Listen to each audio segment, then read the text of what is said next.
bonjour tout le monde. J'espère que vous passez des joyeuses fêtes. On a décidé, la petite famille, José, moi, ne le voyez pas, on a Cédric qui est à la console, qui est juste là derrière, de faire un live et de répondre à la question, mais 2020, qu'est-ce qui va en rester? En fait, c'est une conversation que José et moi, on a eue à quelques reprises dans les dernières semaines. Et puis, on a pensé à regarder l'année 2020 à partir de, je dirais, de 5 éléments différents. On aurait pu, évidemment, utiliser plusieurs questionnements qui nous animaient. On en a conservé 5. On va, bien sûr, interagir avec vous. Donc, n'hésitez pas si vous avez des commentaires à nous laisser. Bonjour, Caroline. Bonjour, bonjour. Content de te savoir avec nous. Donc, on va interagir du mieux qu'on peut. C'est notre premier live avec ce setup-là. Donc, s'il y a quoi que ce soit, on va bien sûr prendre votre feedback. Et puis, on vous invite à interagir avec nous. Je vous présente mon invité. Vous la connaissez pour ceux qui nous suivent depuis un certain temps. Salut, Jo. José Métivier, comment ça va? Ça va bien, toi? Oui, ça va bien. On plonge directement, si tu veux bien, parce que je vais vouloir interagir avec les gens. Ma première question pour toi va peut-être te surprendre un petit peu. J'ai dit à Jo, prépare-toi parce que ça se peut que ça parte dans des directions qui ne sont pas prévues. Si je te demandais, et je pose la même question à ceux qui nous écoutent, si je te demandais de mettre un seul mot sur l'année 2020, juste un seul, ce serait quoi? Cheminement. Cheminement. Et évidemment, je vais te demander d'expliquer. Pourquoi cheminement? Cheminement, c'est parce que la dernière année, j'ai fait de la formation. J'ai participé à une formation des archétypes avec Caroline Bergeron. Ensuite, la fin de semaine de silence avec chez Audrey Bourgeois. Et à part toutes les lectures que j'ai pu faire et les vidéos que j'ai pu écouter aussi, en incluant tes podcasts, tout ça m'a amené à cheminer. Ouais. En fait, je pose la question à tout le monde, n'hésitez pas. Si vous aviez à mettre un seul mot sur l'année 2020, qu'est-ce que ce serait? J'ai bien hâte de vous lire. Pour ma part, je vous dirais que ce serait... j'hésite entre souplesse et rythme. Et je vais dire souplesse du rythme. Ah, c'est bon ça. Ou un rythme tout en souplesse.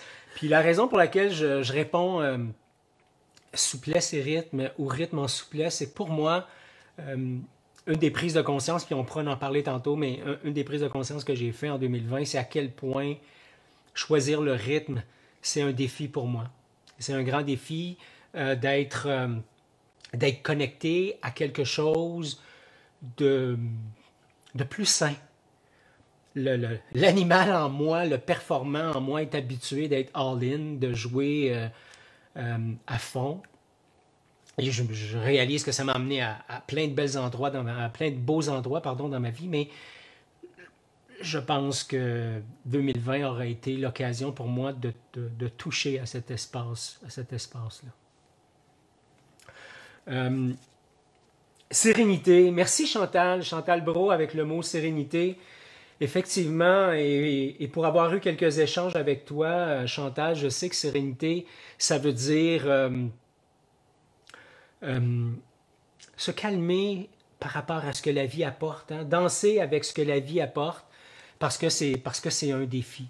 Vous me voyez avec un livre à la main. Ma prochaine question, c'est quel a été ton coup de cœur au niveau de la lecture? Parce que tu nous disais tantôt que tu as lu une foule de choses. Je vous présente déjà le mien pour aider Cédric à la console. Vous avez vu, on a un setup avec plusieurs caméras. Donc, je pourrais peut-être vous parler du projet que Cédric caresse depuis longtemps et qu'on est en train de démarrer ensemble, qui s'appelle Humano Media. Mais j'ai 2 coups de cœur au niveau de la lecture cette année. Premier coup de cœur, c'est le livre de Pascal Dufresne, Oser être vrai dans un monde faux. et je ne veux pas faire de la publicité pour faire de la publicité, mais ce livre-là est un petit bijou pour moi qui marche sur le chemin de l'authenticité depuis plusieurs années. Pour les gens qui suivent le podcast Courageusement Humain, vous avez assurément eu la chance d'écouter l'épisode 55 et 56, si ma mémoire est bonne. 55, Oser être vrai dans un monde faux, et 56, où on parle des 8 étapes qui mènent à la vie authentique. Et je dis 8 étapes, mais je ris parce que quand j'ai fait les intros, autant sur le podcast numéro 55 que 56, j'ai dit 8 étapes. Et ça ne se dit pas comme ça. Alors, 8 étapes, je me reprends aujourd'hui. Je fais la paix avec les 8 étapes. Donc, 8 étapes qui mènent à une vie authentique. Et le deuxième coup de cœur pour moi, c'est un livre PDF que j'ai acheté auprès des presses de l'Université Laval. C'est Vivre en dialogue à l'ère du texto. C'est un livre que j'ai dévoré dans les derniers jours. Le dialogue authentique, c'est quelque chose qui m'interpelle beaucoup. Alors, deuxième question de votre côté, pour les gens qui nous suivent, je regarde voir s'il y a des commentaires. Première question, c'était, si vous mettiez un seul mot sur l'année 2020, qu'est-ce que ce serait? Et la deuxième question pour vous, c'est, quel est votre livre coup de cœur, si jamais vous avez fait des lectures en 2020? Pour toi, José, si tu nous partageais ton coup de cœur. Alors, mon coup de cœur, c'est Le pouvoir de choisir de Annie Marquis. Mm-hmm. Veux-tu le prendre? Ou, Non, c'est bon. OK. La caméra s'en vient. Oui, la caméra juste ici, Cédric va te... Désolée. Non, c'est bien correct. Mais ça peut être de l'apprentissage. Oui, c'est ça. Ça a été vraiment un coup de cœur. Et le terme qui me vient, c'est un rentre-dedans. Pour moi, un bon coup de poing. Ça m'a fait réaliser tous les comportements que j'ai pu utiliser depuis ma tendre enfance. Et c'est ça, fait que ça a été vraiment un gros coup de poing, mais qui m'a permis de mieux rebondir en accueillant ce qui était là, puis en acceptant aussi ce qui était là. Puis... Oui, le livre, en fait, c'est un livre d'Annie Marquet qui en a écrit quelques-uns. Annie Marquet qui nous a quittés il y a quelques années, qui est une femme extraordinaire, qui est la fondatrice de l'Institut de développement de la personne, donc l'IDP, idp.qc.ca. Ce livre-là est disponible en librairie, assurément auprès de l'Institut de développement de la personne. C'est un magnifique livre qui nous amène à prendre conscience de nos comportements de victimes. En fait, Annie aimait bien faire la distinction entre le mental inférieur et le mental supérieur, le mental de l'ego, la posture de l'ego, la posture plus sage, plus divine, en connexion avec l'âme, etc. Et ce que j'aimais beaucoup d'Annie, c'était au-delà de son calme olympien, c'était une femme qui était d'une gentillesse incroyable. Je l'ai côtoyée à plusieurs reprises à l'Institut de développement de la personne. Cédric même a eu le plaisir de faire un atelier avec elle, qui est des ateliers qui sont totalement géniaux. Évidemment, avec la COVID, c'est en arrêt, mais il y a des choses incroyables qui se passent avec l'Institut. Donc, le pouvoir de choisir, justement, de fonctionner, puis Pascal en parle un petit peu à sa façon dans son livre « Oser être vrai dans un monde faux », c'est que, et Annie le fait dans le pouvoir de choisir, c'est « Est-ce que je réagis à la vie ou est-ce que je choisis de répondre à la vie? » Et pour moi, 2020, c'est aussi l'occasion de faire des choix qui ont été différents. Ma troisième question pour vous, pour ceux qui nous écoutent. Donc, première, si vous aviez un seul mot à mettre sur l'année 2020, qu'est-ce que ce serait? Deuxième question, si vous avez un livre coup de cœur, qu'est-ce que ce serait? Troisième question, Jo, au sens large, tes coups de cœur de 2020, qu'est-ce que ce serait?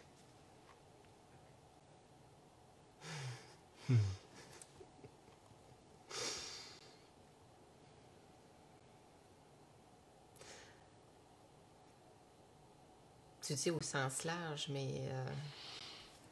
Une personne, un événement, un groupe de personnes.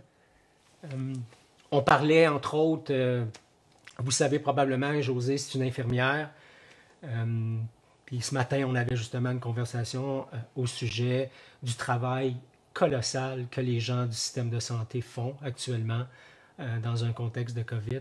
Je pense que c'était un des coups de cœur potentiels pour toi. Oui, c'est ça. Vraiment, le personnel de la santé, et j'inclus aussi les services essentiels, mais même là-dedans, j'embarque aussi tous les employés au niveau des épiceries, au niveau des pharmacies, qui ont dû, ça a été de la réorganisation pour tout le monde. Et c'est sûr que plus personnellement, je peux jaser vraiment au niveau du personnel de la santé parce que je suis dedans, là, je baigne dedans. Je dirais que non, je leur lève, puis je nous lève finalement le chapeau, vraiment, parce que on a réussi à passer quand même au travers. Là, ça fait depuis le mois de mars. On est rendu à 9 mois. C'est pas terminé, malheureusement. Mais on a su quand même garder notre bonne humeur. Ben, il y a eu des coups durs, là, il ne faut pas se le cacher. Il y a eu des moments que c'était plus rough aussi. Là. Puis il y en a encore. Mais malgré tout, on est resté, je peux parler où je suis aussi par rapport à où je suis, mais je l'ai perçu aussi en allant me promener un peu ces étages, puis à l'urgence, que le travail d'équipe demeure, puis vraiment le support, puis même la bonne humeur. Là, puis on se le fait dire aussi par la clientèle que c'est vraiment, ils n'en reviennent pas, comment est-ce qu'ils sont quand même bien accueillis malgré tout ce qui est en place actuellement. Puis, puis ils sont aussi pleins de gratitude par rapport à ce qu'on fait. Ouais. Je veux juste aller voir nos auditeurs, les gens qui sont là avec nous. Alors, Chantal nous parle de sérénité, j'en ai parlé tantôt. Bonjour Lynn, merci d'être là avec nous. Lynn La Liberté qui nous dit « La résilience, c'est son mot sur l'année 2020. » Et son livre, c'est « Les manipulateurs sont parmi nous. » On a Caroline Bourdage. Allô, Caro. Pour moi, le livre, c'est « Être à son meilleur » de Benoît Chalifou. Et je trouve ça vraiment agréable que tu dises ça, Caro, parce que c'est mon prochain.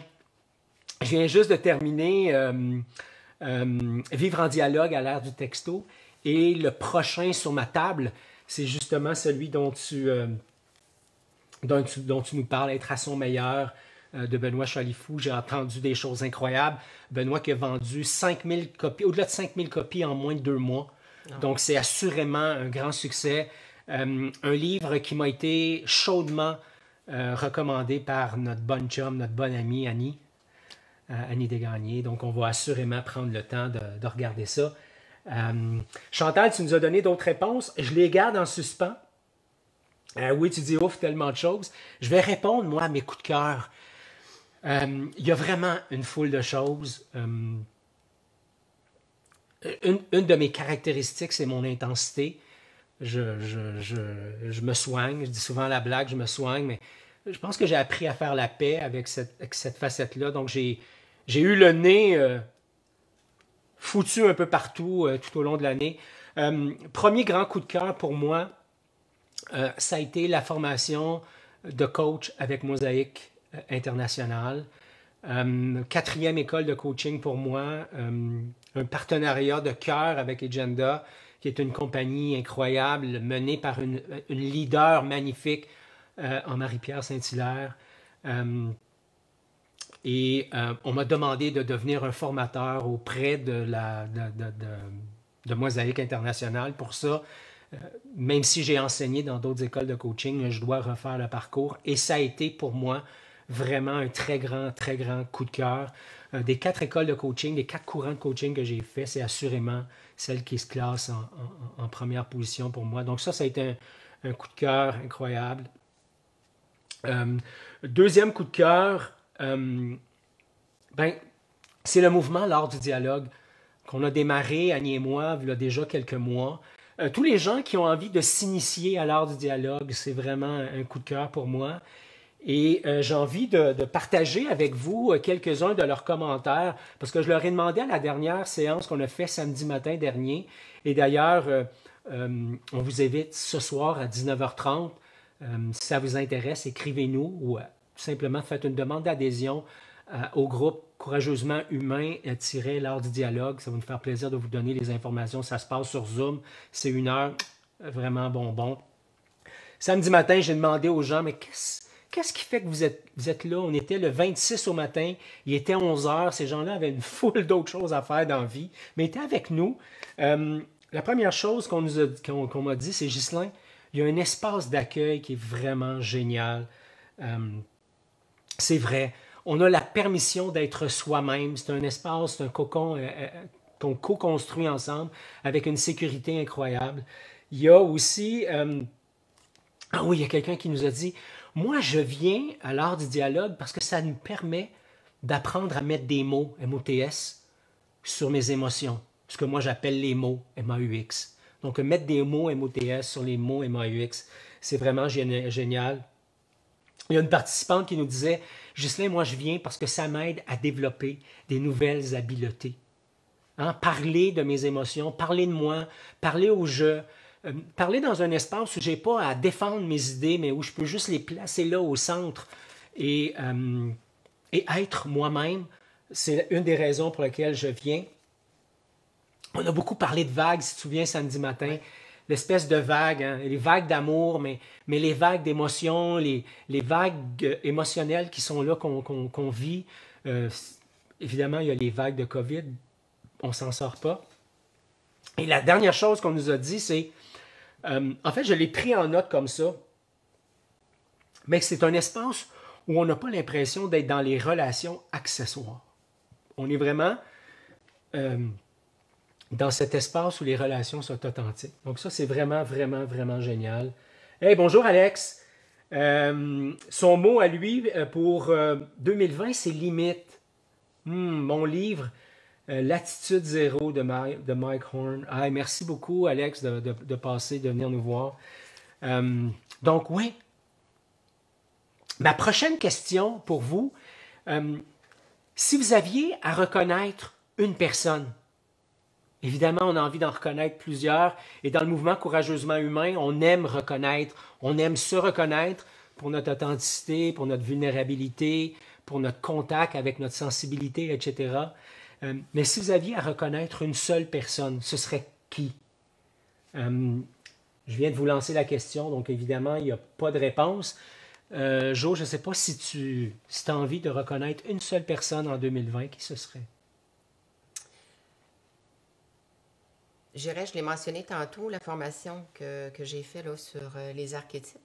J'irais vraiment avec Caroline Bergeron. J'avais pris la totale aussi, alors j'avais droit à des coachings privés. C'est pour terminer, il en reste aussi. Vraiment, ça a été un coup de cœur de rencontrer cette dame. Tellement chaleureuse, dynamique, une belle humaine, vraiment. Ouais, je suis bien d'accord avec toi. Ouais, je me sens, c'est comme si je la connaissais. C'est une amie. Pour les gens qui ne savent pas de qui on parle, Caroline Bergeron, c'est une femme de lumière, c'est une femme que je veux absolument avoir sur le podcast Courageusement Humain. C'est la femme derrière le mouvement J'aime ma vie. Alors, si ça vous tente sur Facebook de faire une petite recherche, J'aime ma vie, José nous parle d'une formation sur les archétypes qui a été géniale. On l'a fait ensemble cet automne. Une formation qui est challengeante, mais qui, moi, m'a permis de faire la paix avec plusieurs facettes de ma vie, dont mon énergie et ma grande, grande, grande énergie. Moi, la personne que j'ai envie de reconnaître... Ouais, Alex nous dit, mon fils de 7 ans. Alex, j'aimerais ça te lire sur pourquoi ton fils de 7 ans... je m'en doute parce qu'on a déjà eu plein d'échanges ensemble, mais j'aimerais ça, si tu veux bien, si tu es à l'aise avec ça, Alex, de me dire pourquoi. Chantal Brault nous dit, ma sœur, pour certains gestes humains et son cheminement depuis la dernière année, bravo à ta sœur. Ben oui, merci Chantal de répondre avec autant d'empressement à nos questions. Moi, je suis encore pris entre deux. C'est rare parce que ça, c'est plus... C'est plus mon genre. C'est plus ton genre. La première personne que j'aimerais, puis il n'y a pas d'ordre, mais la première, elle est là, sur le live avec moi aujourd'hui. Je sais, ça fait un peu têteux. Pour les gens qui me connaissent, vous le savez à quel point, pour moi, l'authenticité, c'est important. Donc, c'est un élan d'authenticité qui est là. Et je l'ai dit plusieurs fois, mais j'ai beaucoup de gratitude pour ton cheminement. Un peu comme Chantal le mentionnait pour sa sœur. Ton désir de grandir, ton désir d'aller de l'avant, ton désir de regarder, en mauvais québécois, on dit les blind spots, en anglais, on dit les blind spots, mais les zones sombres que tu portes, que nous portons. Et évidemment, d'être en relation avec moi, ben, c'est pas toujours facile. Je suis pas quelqu'un de... Je parlais de mon intensité tantôt, mais je suis quelqu'un d'authentique, je suis quelqu'un de direct. C'est pas toujours évident à vivre. Je suis reconnu pour ma grande patience, et je dis ça avec un ton sarcastique. Mon fils est là derrière et rit. Il a le même syndrome, fait que je suis bien à l'aise avec ça, mais évidemment, je suis pas le plus grand des patients. En fait, c'est que je suis habité d'une très grande patience dans certains contextes, mais dans plein d'autres contextes, je ne le suis pas. Donc, moi, je veux te reconnaître, Joe, pour ton désir de grandir, d'aller de l'avant, de me suivre dans mes folies, que ce soit au niveau du sport, que ce soit au niveau des lives. Vous ne voyez pas le salon, là, mais il y a 3 caméras. On a perdu notre espace de vie. C'est une de nos folies. Merci pour ça. La deuxième personne que je veux reconnaître, ah oui, Lynn, tu nous dis Mathieu Guénette, pour tous ses balados et son ouverture aux commentaires. Lynn, j'aimerais ça que tu me rappelles, je pense que c'est Les Ambitieux, le podcast de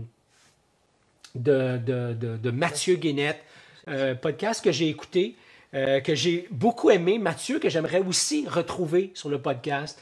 Ça pourrait être super intéressant. Je vous envoie mon deuxième coup de cœur, la deuxième personne que je veux reconnaître. Cette personne-là s'en attend probablement pas. S'est levé tôt ce matin pour faire un setup avec moi.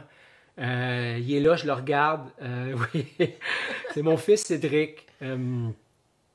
Cédric qui est parti de loin, qui est revenu à la maison au mois d'août et qui avait la première place dans sa ville natale, mais pour une raison qui était peut-être pas la plus belle au monde. C'était un vendeur d'herbes hors pair.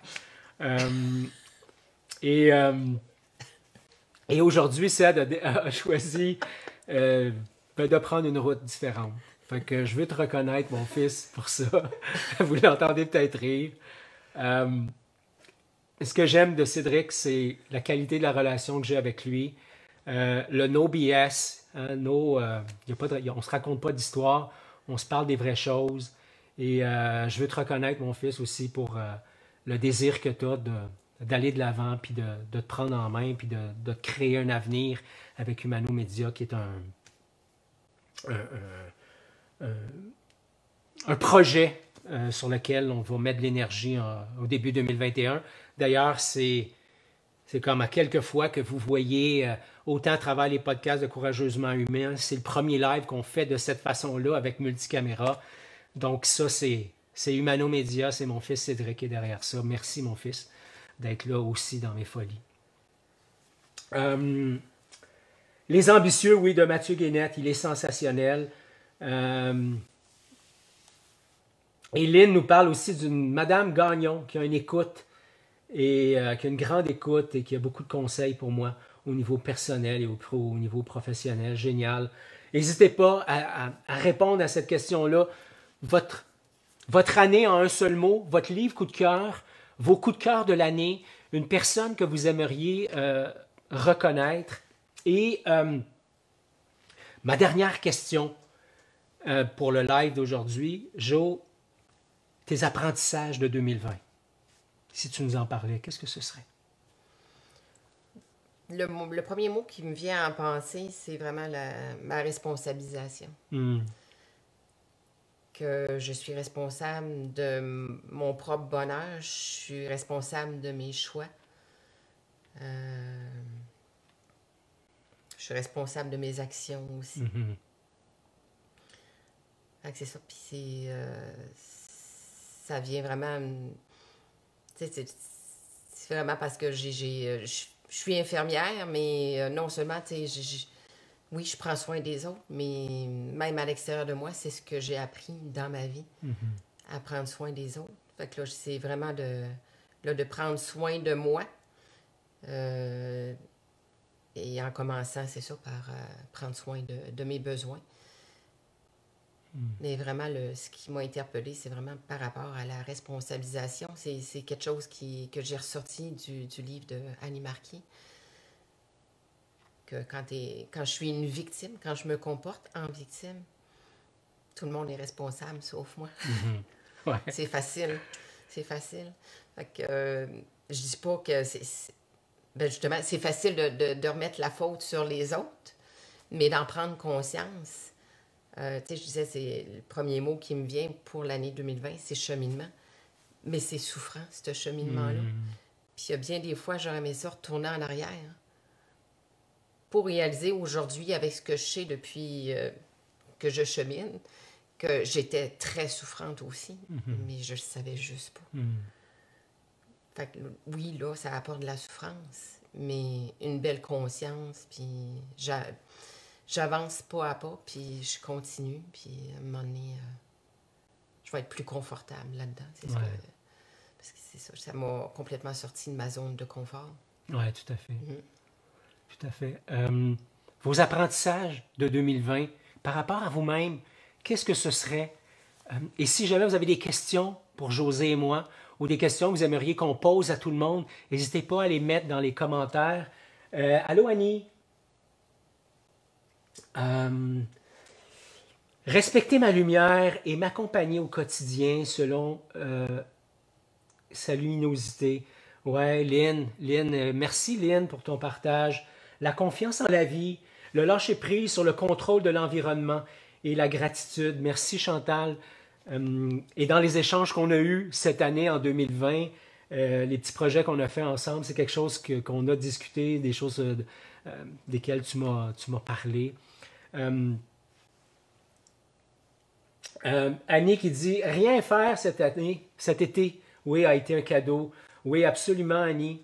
Je me souviens même que c'était un grand besoin pour toi de pouvoir juste t'arrêter et de célébrer la vie au rythme qui était là, qui était vivant pour toi.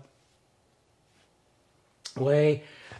Pour ma part, ben, je vous ai parlé de mon rythme, rythme avec lequel j'ai de la difficulté. Je vous disais tantôt à la blague, je me soigne, mais je sais que c'est un défi pour moi, c'est un défi qui est important. Donc, j'ai appris sur moi en 2020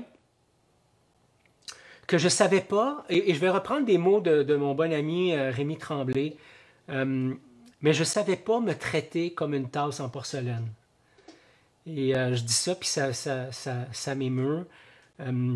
Pour reprendre la métaphore de Rémi, Rémi il dit, écoute, tu sais, il y a les grosses tasses qu'on se sert à tous les jours, qu'on brasse dans l'armoire, puis c'est tables, etc. Puis il y a les tasses en porcelaine qu'on met dans une armoire spéciale et qu'on traite de façon spéciale, qu'on lave tout doucement, etc. Et dans une conversation, j'ai eu le plaisir de passer 2 heures avec Rémi, où on a eu un échange magique. Et le constat que j'ai fait, c'est quand il m'a demandé « Et toi, Ghislain, quel contact as-tu avec ta propre fragilité? » Ça a été une question qui m'a percuté. Parce que l'une des prises de conscience que j'ai fait cette année, c'est comment c'est facile pour moi de fonctionner sur le mode athlète. Pour les gens qui ne le savent pas, j'ai fait des compétitions d'endurance, donc j'ai couru beaucoup, j'ai fait du vélo beaucoup. Et pour arriver à courir pendant des heures, des nuits complètes, il y a quelque chose que j'ai appris à faire, c'est de me déconnecter de mon corps. Et me déconnecter de mon corps, ça a été un outil comme athlète.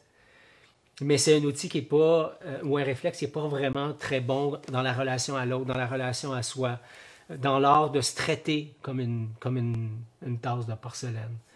Donc la plus grande prise de conscience pour moi cette année, et qui se poursuivra, parce qu'avec Annie, entre autres, je suis dans le parcours meilleur humain, meilleur leader, mais cette année, avec la Maison des leaders, on embrasse la tendresse sous le regard de la fragilité, sous le regard aussi du regard de l'autre, de l'addiction qu'on peut avoir par rapport au regard de l'autre. Donc, des sujets qu'on va aborder dans les prochaines semaines à travers les podcasts, à travers les différentes activités qu'on va mettre en place par l'entremise de Courageusement Humain. Vous autres, quels ont été vos apprentissages? Je me sauve un rendez-vous, oui, à ce soir, Lynn. Annie, merci. Merci Annie qui dit que je suis un de ses grands coups de cœur. Merci Annie. Quels sont vos coups de cœur de 2020? Quelles sont les personnes que vous avez envie de reconnaître et quels sont les apprentissages que vous faites sur vous? Jo, est-ce que tu as un autre apprentissage à nous transmettre ou autre chose à ajouter?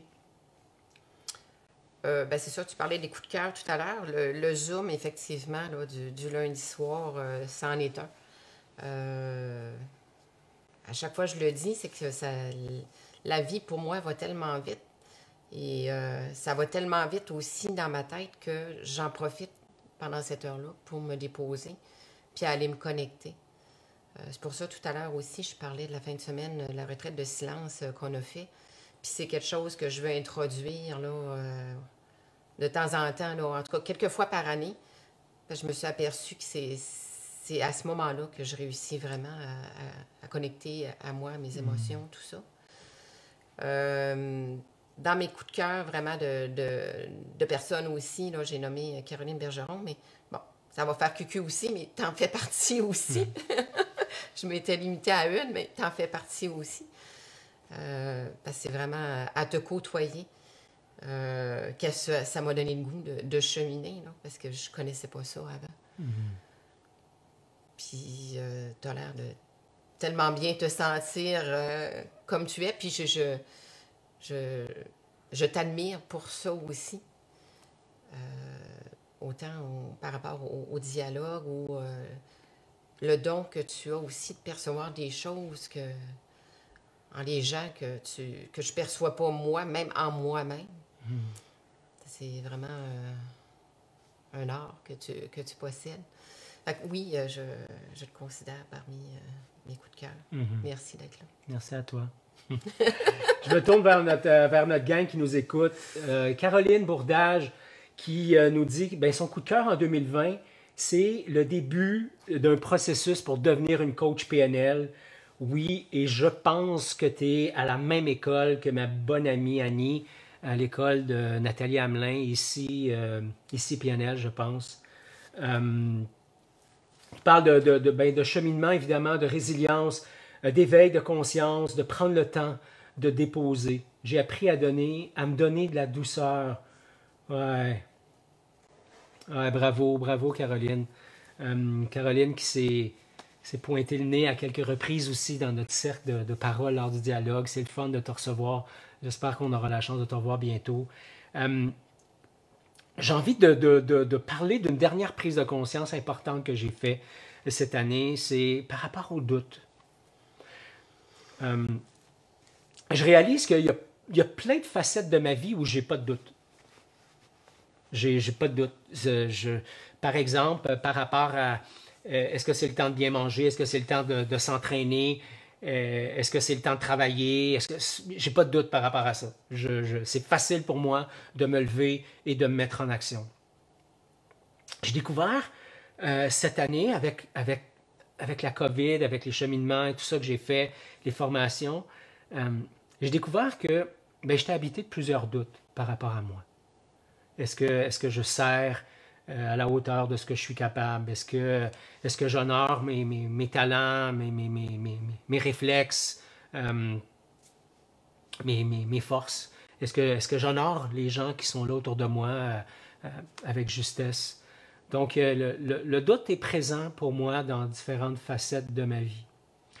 Et la dernière prise de conscience que j'ai faite par rapport au doute, c'est que avec ma grande assurance, avec mon intensité, avec mon rythme, avec mes 1001 projets, je me suis rendu compte que je pouvais induire le doute autour de moi. Je pouvais induire le doute en mon fils, je pouvais induire le doute en toi, je pouvais induire le doute en mes collègues de travail, en mes partenaires d'affaires. Et ça a été une prise de conscience qui a été difficile. Ça a été percutant pour moi. Tantôt, tu disais que le livre a été comme un coup de poing. Pour moi, de prendre conscience que je pouvais induire le doute chez les autres, ça m'a percuté. Ça a été quelque chose qui a été difficile à recevoir. Et en même temps, ça a été un beau cadeau parce qu'à partir de là, je me suis rendu compte qu'il y avait un lien direct à faire avec ma propre fragilité, puis avec la tendresse, puis avec la douceur. Assurément, 2021 sera une année en contact avec la tendresse, avec la douceur. On aura la chance d'y revenir parce qu'en début d'année, on va reprendre l'exercice. Je vous invite tout de suite à vous préparer, à répondre à des questions. Ce sera quoi 2021? Ce sera quoi le mot à mettre sur 2021 pour vous? Quels seront... et je n'ai pas envie de parler d'objectifs parce que je viens du monde de l'objectif où j'ai couru après des objectifs pendant tellement longtemps. Aujourd'hui, j'ai envie de mettre des sensations sur mes années au lieu de mettre des objectifs. J'ai des objectifs, mais je ne veux pas juste me tourner vers ça. Je fais un dernier retour aux commentaires. Pour moi, de voir le beau et le bon partout. Un apprentissage magnifique de la vie, une couleur extraordinaire. Et Caroline me confirme que c'est à l'Institut de coaching international. Une école dans laquelle j'aurais vraiment aimé faire une partie de mon parcours PNL. C'est pas là que j'ai été formé, c'était correct aussi, mais cette école-là n'existait pas à l'époque. Ici, PNL, avec toute l'équipe de formation, avec Nathalie Hamelin, c'est une école qui assurément, j'allais dire qui gagne à être connue, mais qui est déjà très connue et qui offre un parcours de PNL hallucinant. Bien, voilà ma belle gang de supporters. Annie, en terminant, qui dit « Mon mot 2021, ça va être contribution ». Je pense que là-dessus, on va se retrouver toutes les deux. Merci du plus profond de mon cœur d'avoir été là avec nous aujourd'hui. José et moi, on va passer dans les commentaires, on va aller vous dire des petits bonjours. N'hésitez pas, si vous regardez ça en différé, faites la même chose. On va se faire un plaisir d'aller prendre contact avec vous, de vous répondre par la suite. Merci de nous avoir suivis dans nos folies en 2020. Les podcasts Courageusement Humains, si ça vous interpelle, je vous invite à aller les écouter. Ils sont disponibles sur courageusement-humain.com/podcast-2 ou tout simplement courageusement-humain.com. Le menu podcast, vous allez avoir accès au podcast. Les podcasts sont aussi disponibles sur la chaîne YouTube de Courageusement Humain. Et ce qui sera différent, c'est qu'en 2021, tous les podcasts seront en audio, que ce soit les conversations que j'ai sur Courageusement Humain ou les podcasts solo que je fais. Alors, ils seront disponibles à YouTube. Alors, merci à tout le monde d'avoir été là. Merci, Jo, d'avoir sauté dans l'expérience avec moi. Je sais que de te retrouver comme ça devant la caméra, ça crée un peu d'inconfort chez toi. Je t'assure, ça paraît pas. Alors, merci. Merci, Ced. Merci, mon fils Cédric, d'avoir dansé avec ça ce matin. C'était notre premier live. On a eu des petits problèmes à setuper tout ça. On voulait s'assurer que le son était bon. Alors, voilà. Merci pour tout ça. Et on se retrouve peut-être à l'heure du dialogue ce soir à 19h30. Sinon, sur la page Facebook de Courageusement Humain. Merci tout le monde. À une prochaine. Salut, ciao. Merci, Jason.